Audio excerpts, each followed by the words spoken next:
You're listening to Skeptoid. I'm Brian Dunning from Skeptoid.com. Radiation hormesis. Is it good for you? Today we're going to gather our courage, set our jaws, and march into the Chernobyl sarcophagus in search of seemingly improbable health benefits. For our subject is radiation hormesis, the idea that low doses of radiation are not merely harmless, but actually beneficial, in that they stimulate the body's repair mechanisms in response to the radiation and make us better suited to resist normal radiation levels in the future. Is it true? Some say it is, and claim all sorts of science supporting it. Some say there's no truth to it, and the body's repair mechanisms function just fine without any such kickstart. And some say that the idea is plausible, but it's unproven, and does not justify self-irradiating in the interest of finding out. Does any one group or another have the preponderance of scientific opinion on its side? To begin, I'd like to start by identifying some red flags that pop up when you set out to research radiation hormesis. A red flag like these does not prove anything, and I'm absolutely not offering these red flags as evidence of anything. The value of a red flag is to warn that extra caution might be warranted. In this case, these red flags suggest that some of the support for radiation hormesis as a medical therapy might be ideological or commercial, and not necessarily scientific. Red flag number one is that surprisingly, or maybe not surprisingly depending on your point of view, the division between those who embrace radiation hormesis and those who are cautious of it closely matches political party affiliation. Those trumpeting the benefits of radiation hormesis the loudest are often the same ones who deny anthropogenic global warming.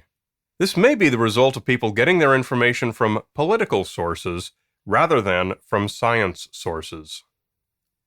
Notably, political pundit Ann Coulter has long espoused that radiation, specifically that from events like the atomic bombing of Hiroshima and the explosion at Chernobyl, resulted in medical benefits in the form of reduced cancer incidences to all who weren't killed outright.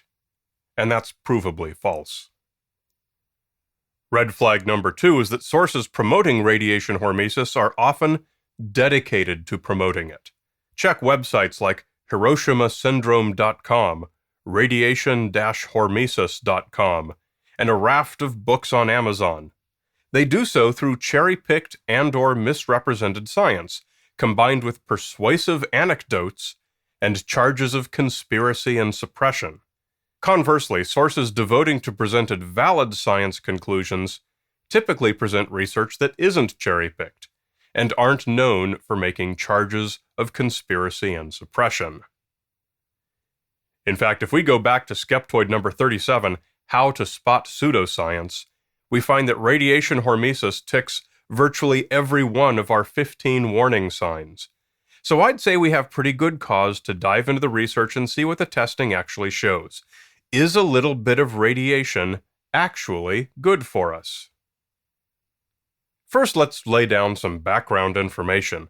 Generally speaking, ionizing radiation is harmful to living creatures. This is in contrast to non-ionizing radiation, which is harmless. Low-energy things like visible light, radio broadcasts, and thermal radiation from your fireplace. Ionizing radiation is that which carries enough energy to strip electrons from atoms and molecules, or make other chemical changes. Ionizing radiation includes the types we normally think of as dangerous, such as radioactivity from nuclear waste or hydrogen bombs or cosmic rays, alpha particles, beta particles, neutron radiation, gamma rays, X-rays. All generally bad stuff. The more of this hits your body, the more of your tissue gets damaged. Governments around the world respond by establishing radiation safety limits. In order to do this, they have to use a dose-response curve. This is a model that establishes how much radiation over how much time results in how much increased cancer risk. If you get a whole lot of radiation all at once, like a fireman at Chernobyl, a lot of your cells get killed and you get radiation sickness, possibly resulting in organ failure or death. But for long-term, gradual exposure to radiation, the most common health consequence is increased cancer risk from damaged DNA.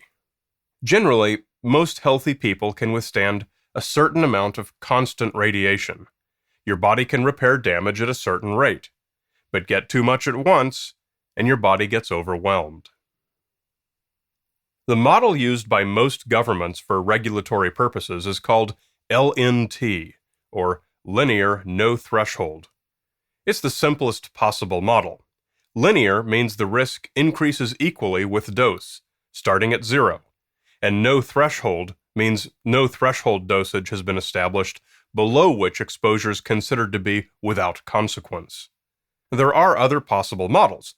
It might use a curved relationship where radiation at a low dosage is more harmful per unit, or the opposite curve where radiation at a high dosage is more harmful per unit. There's also a model that represents the hypothetical radiation hormesis effect.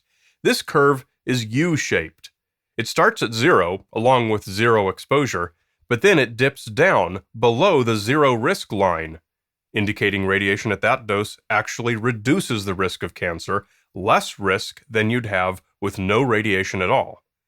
And then as the dosage increases, the curve comes back into the increased risk zone and continues curving upward as the dosage increases.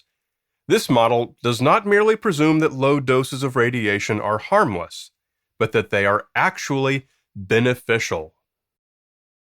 Proponents of radiation hormesis often compare it to vaccines. Challenge a defense system and you will strengthen it. But although this sounds logical, this particular comparison is invalid. When the immune system responds to a vaccine, new killer T cells are created that populate the body and bear protein markers specifically designed for the targeted pathogen. The vaccine causes an actual physical change in your body. Conversely, when the body responds to radiation damage, the only tools available are the innate metabolic systems for replacing damaged tissue. Nothing new is created. Nothing is multiplied. Nothing is changed. Homeopathy is a type of hormesis. An assumption made by homeopathy, now known to be pseudoscientific, is that some dose of a toxin that's so low it's actually represented only by a spiritual essence can confer protection against real doses of that toxin, or even reverse damage done by it. We know for a fact that this is false, but might hormesis actually be real when the amount of toxin is non-zero, like very, very small, but non-zero? It's really hard to say, and that's one reason there's controversy about radiation hormesis. We all live our lives bathed in low doses of harmful radiation, mainly from the sun. We get occasional X-rays at the doctor. We breathe radon gas when we're around natural bedrock. We go through airport security. We eat bananas, the potassium in each of which gives us a tiny shot of ionizing beta particles. This is all just background radiation. It's noise in the data. Patterns in the data don't become clear enough for us to draw reliable dose-response curves until we get to much higher dosages, the dosages at which people do get sick, allowing us to learn what the risks truly are. If any hormesis effect does exist, it's also lost in that noisiest of data at the very bottom of the dose scale. Since we all live somewhere in this noise, it seems reasonable to infer that very low doses of even ionizing radiation are harmless, at least for all practical purposes. It might therefore seem like the LNT model is flawed, in that it would be more appropriate to have a threshold, to draw the curve in such a way as 0 increased risk of cancer lies at some non-zero dosage. And accordingly, there are some arguments that this is exactly what should be done. The basic argument is that the extreme conservatism prompted by the LNT model and the resulting regulatory burden with its associated expenses and limitations produces no discernible benefits for the overwhelming majority of people. Let's have a look at some examples. The Health Physics Society is the professional organization of radiation health scientists, basically the world's best-informed experts on this subject. Their 2016 position statement says, "Because of statistical uncertainties in biological response at or near background levels, the LNT hypothesis cannot provide reliable projections of future cancer incidence from low-level radiation exposures. Substantial scientific data indicate that the LNT model of radiation effects oversimplifies the relationship between dose and response." Yet regulators like the United States Nuclear Regulatory Commission still embrace it. This dose-response model suggests that any increase in dose, no matter how small, results in an incremental increase in risk. The U.S. Nuclear Regulatory Commission accepts the LNT hypothesis as a conservative model for estimating radiation risk. And the International Commission on Radiological Protection says, in essence, stop, you're both right. While existence of a low-dose threshold does not seem to be unlikely for radiation-related cancers of certain tissues, the evidence does not favor the existence of a universal threshold. The LNT hypothesis remains a prudent basis for radiation protection at low doses and low-dose rates. You can dig and dig through the literature, and this is the basic theme you'll find time and time again. LNT probably doesn't represent the real risk at low doses, but it's probably still the safest model to use for regulatory purposes. But nowhere will you find recommendations that radiation hormesis be made part of the model, at least nowhere outside of the fringe sources. A dedicated literature search will indeed find claims that hormesis is real, but these effects are always found within the noise, and when you find references to these studies in mainstream sources, they always point out those flaws.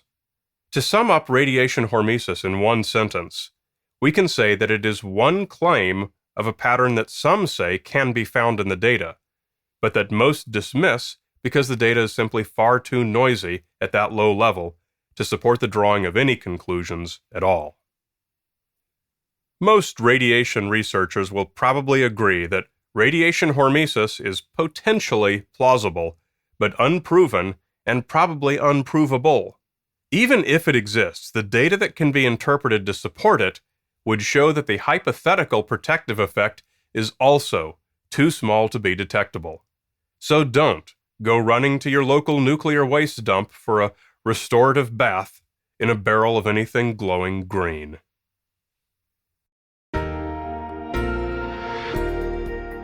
Remember, I do all kinds of live talks and shows for schools, clubs, businesses, universities.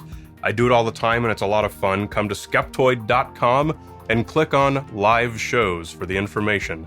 And remember, you can get Skeptoid ad-free with access to the entire catalog of over 500 episodes with no ads. Come to Skeptoid.com/important. You're listening to Skeptoid, a listener-supported program. I'm Brian Dunning from Skeptoid.com.